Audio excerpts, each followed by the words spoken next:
आईने हिंदी के एक नए एपिसोड में आपका स्वागत है। इस वीडियो में हम पहले बात करने वाले हैं हिंदुस्तान एरोनॉटिक्स लिमिटेड के बारे में।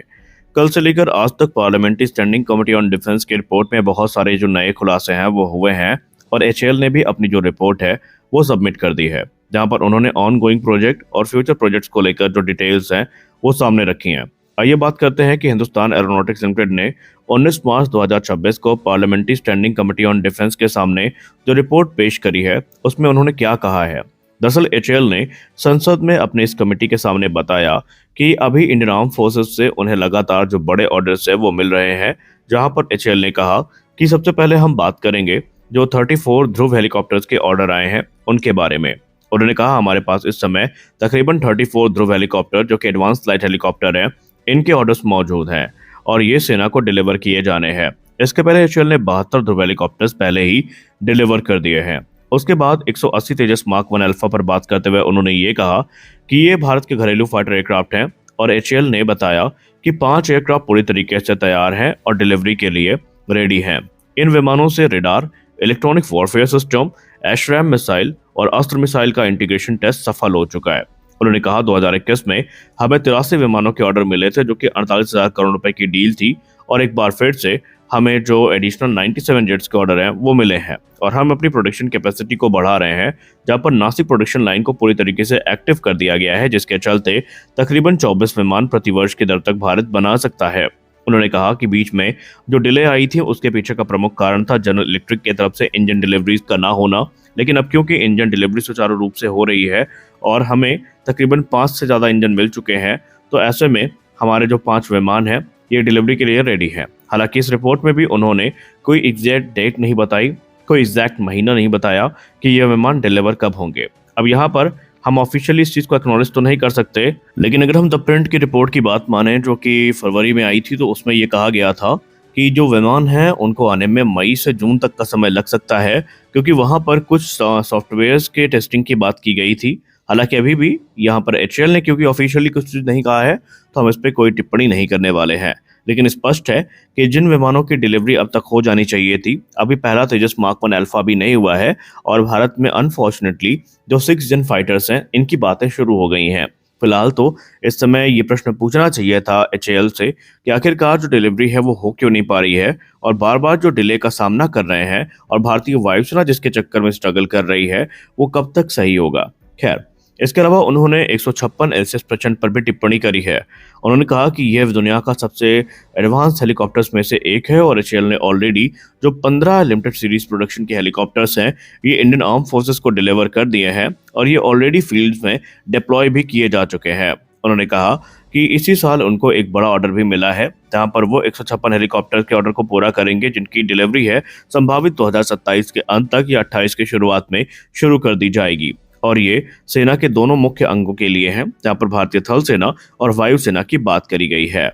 इसके अलावा कुछ और अन्य महत्वपूर्ण बातें हैं जो एचएएल ने parliamentary standing committee on defence के सामने बताई। उन्होंने कहा कि इस समय उनकी जो कुल ऑर्डर बुक है वो बहुत मजबूत है, जहां पर 2,22,182 करोड़ रुपए के जो प्रोजेक्ट हैं वो चल रहे हैं जो मार्च 2034 तक डिलीवर होंगे। इसमें Tejas mark 1 alpha, STT-40 trainer, Dornier 228 विमान शामिल हैं।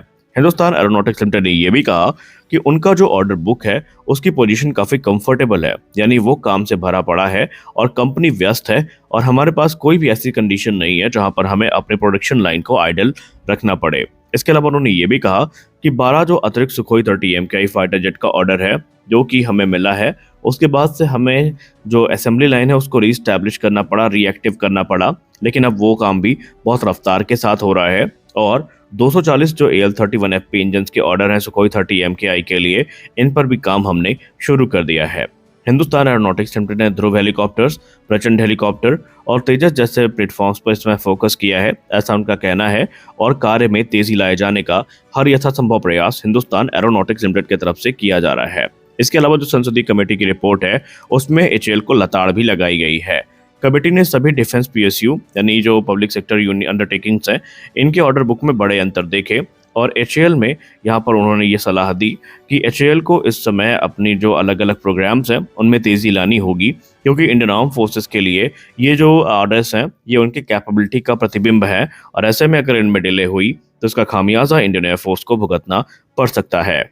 इसके अलावा जो हमारे parliamentary standing committee on defence है, उन्होंने अपने रिपोर्ट में एचएएल को सलाह भी दिया कि एचएएल को विदेशी बाजारों में जाना चाहिए, नए प्रोडक्ट्स और डिजाइन पर काम करना चाहिए, एआई का बड़े पैमाने पर इस्तेमाल बढ़ाना चाहिए, रिसर्च एंड डेवलपमेंट के साथ साथ जो इनोवेशन है इस पर फोकस करना चाहिए और जो मॉडर्नाइजेशन एफर्ट है इसको जारी रखना चाहिए।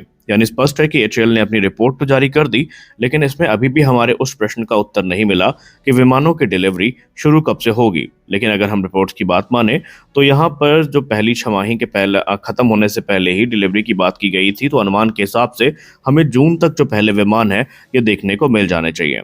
आप जो रिपोर्ट सामने रखी गई है एचएएल की, उसको लेकर क्या कहते हैं? क्या आपको लगता है कि इस समय एचएएल ने जो विमानों की टेस्टिंग है पूरी कर ली होगी, या ये सिर्फ रिपोर्ट में अपने आप को बचाने का एक स्टंट था? आप इसको लेकर क्या सोचते हैं? कमेंट सेक्शन में जरूर बताएं। आइए अब नजर डाल लेते हैं अपनी अगली बड़ी अपडेट पर। अगली बड़ी अपडेट में हम बात करने वाले हैं ईरान को लेकर आई रिपोर्ट के बारे में। ईरान ने कल एक ऐसा वीडियो पब्लिश कर दिया है जिसने इस समय वर्ल्ड डिफेंस में एक बड़ा हड़कंप मचा दिया है। वो विमान जिसको लेकर यह दावा किया जा रहा था कि वो रडार में नहीं दिखता और जिसकी मार्केटिंग भी इसी चीज को ध्यान में रखकर की गई थी, वहां पर ईरान ने कहा कि हमने उस विमान को एक्सपोज कर दिया। आइए बात करते हैं F-35 लाइटनिंग 2 के बारे में। देखिए, आमतौर पर युद्ध में हम ये मान के चलते हैं कि अगर आप युद्ध लड़ रहे हैं तो फिर आपको नुकसान के लिए भी तैयार रहना होगा। और युद्ध में आप भली भांति जानते हैं कि कोई भी एयर डिफेंस सिस्टम हो या कोई भी विमान हो, ये अजेय नहीं होता है। ये परिस्थितियों पर होता है कि उनको हम कैसे इंटरसेप्ट करते हैं, और यही चीज़ हुई है। दरअसल ईरान के इस्लामिक रेवोल्यूशनरी गार्ड कॉर्प्स हैं, इन्होंने अपडेट जारी करके कहा कि उन्होंने ईरान में जो F-35 लाइटनिंग 2 है उसको हिट किया है। दरअसल ईरान ने कहा कि ये घटना तकरीबन सुबह 2:50 की है 19 तारीख को, जहां पर F-35 लाइटनिंग 2 विमान अपने एक मिशन के लिए आया था, लेकिन हमने उसको अपने एडवांस एयर डिफेंस सिस्टम से टारगेट किया और उस पर हिट किया। बाकायदा सबूत के तौर पर उन्होंने एक वीडियो भी जारी किया है। हालांकि इस घटना को खुद अमेरिका की तरफ से एक्नॉलेज कर लिया गया है। अमेरिका ने कंफर्म किया कि F-35 ईरान के ऊपर कॉम्बैट मिशन में था और उसकी इमरजेंसी लैंडिंग करनी पड़ी।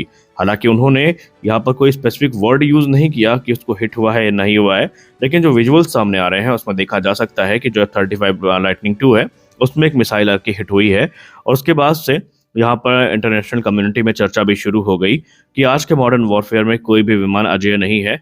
स्टेल्थ आपकी मदद जो है एक लिमिट तक कर सकता है रडार सिग्नेचर को कम करने में, लेकिन इसका बिल्कुल मतलब ये नहीं है कि आपका विमान एकदम अदृश्य हो जाएगा, दिखेगा ही नहीं। और F-35 पर हुआ अटैक इस चीज का प्रमाण है। आप इस घटना को किस तरह देखते हैं, हमें अवश्य बताएं। मिलते हैं अगले वीडियो में कुछ और अपडेट्स के साथ, तब तक के लिए जय हिंद।